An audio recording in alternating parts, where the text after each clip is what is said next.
On February 25, 2022, one of the most unexplained and terrifying underwater accidents occurred. 5 employee divers from the LMCS company were pulled into one of the pipes used for oil extraction by an undetermined force while they were performing underwater repairs. They were left stranded without any assistance in life-threatening conditions for more than 48 hours. Only one of the trapped divers managed to escape, which is why we know the exact circumstances of what happened on that tragic day. And we have to tell you that as we reveal each new detail, this story will increasingly become more and more frightening.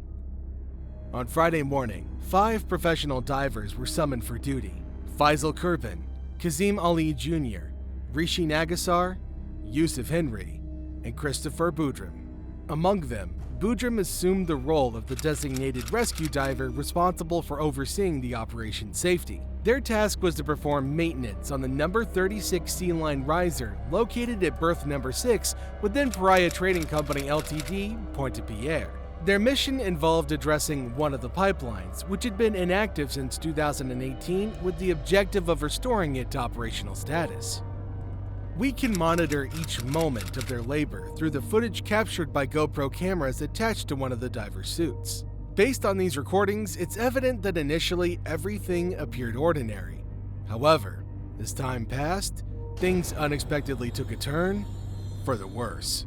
Initially, the workers' task involved removing the so-called flanges, which had been inserted into the pipe to prevent the entry of water and air while keeping the oil contained within. To accomplish this, they had to operate within a specialized hyperbaric chamber, as evident in the footage. But shortly after the workers removed the plug from the pipe, the video goes completely dark. Strange and confusing noises start, and then all we hear are the divers screaming in terror as they were pulled into the pipe in a way that we just can't explain. After the incident, many experts tried to figure out what really caused the divers to be sucked in. Energy Minister Stuart Young had this to say. From what we can gather at this stage, when the first flange was removed, something took place that created a suction, sucking the 5 divers in from what was an air chamber into the 30-inch pipeline. According to scientists, this suction could be caused by a phenomenon called delta P. Delta P is diving hazards caused by differential pressure, which happens when water moves from an area of high pressure to an area of lower pressure. This creates forces that are both quick and strong enough to entrap things, especially around drains, tunnels, pipes, or valves. It can, at best, cause severe injury, but it can also cause things to end up much, much worse. A 2016 analysis conducted by a diver in Belgium found that delta P caused nearly a quarter of 577 diving deaths in a variety of countries. However, regardless of the cause of the accident, the divers found themselves in a pipe filled with oil in complete darkness and with virtually no access to oxygen. The suction force that pulled them into the pipeline was so violent, so enormous that the divers were severely maimed, their bones broken, making them unable to move, and the concussions made them realize only minutes later what had actually happened. Boudram, who was the only survivor, describes his experience as follows. I was in a state of panic. I wasn't sure if I was dead. I wasn't sure if I was alive. I didn't know if I was in heaven or hell or in a pipe. Inside there was like an unbelievable nightmare. Your eyes are burning. Every time you try to open your eyes, it burns. Pitch black. You can't see anything. Initially, the men joined together and attempted to crawl their way out collectively. But Boudram quickly realized that his colleagues, they were too injured to continue crawling. Therefore, he decided to go on alone and call for help. For hours, Boudram struggled and crawled to escape the pipeline. Finally, on Friday evening, Boudram was rescued by private divers who went in search of the men. The rescue diver, before being sent to the hospital, insisted that the rescue team be dispatched to save his friends who were still alive. Imagine his shock when he discovered, a few hours later, that no rescue team had been dispatched. You might be wondering why these individuals were abandoned to face such inhumane circumstances. Well, we'll provide you with those details shortly.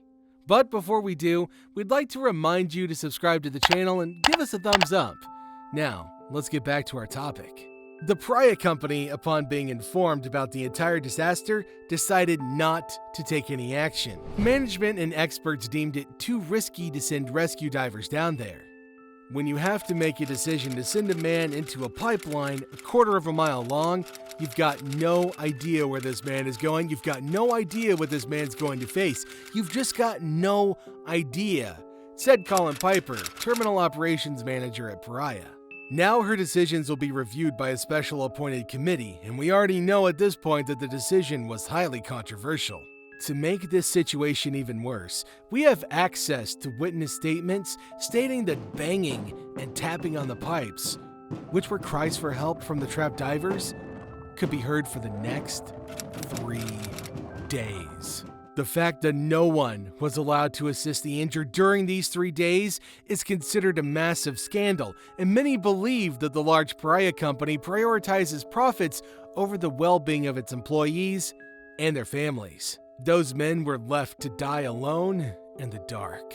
Christopher Bodrum had this to say: "I promise each and every one of them that I'll come back, and if I can't, help will come.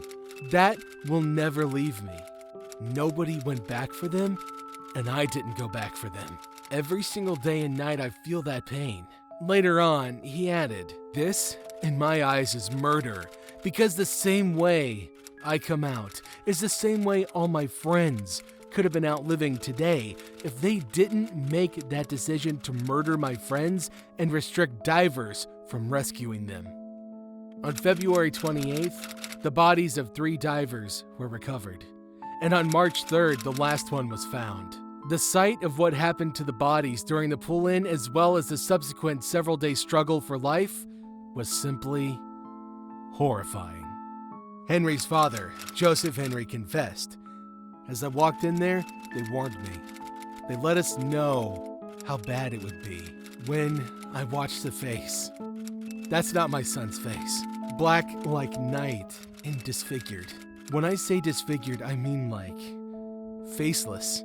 He couldn't recognize the battered, swollen, and oil-slicked body on the trolley, but knew it was his son due to a distinctive tattoo.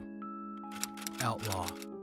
Although over a year has passed since this tragedy, it's still a topic of a lot of discussion. So, what are your thoughts? Was the decision not to rescue them justified or not? Let us know in the comments below. The investigation into the causes and responsible parties is still ongoing, so if you'd like to stay updated on all the major world events, make sure you watch our other videos. We'll see you there. And I just wanted to say personally, thank you for choosing to spend your time with us today. We'll see you in our next video.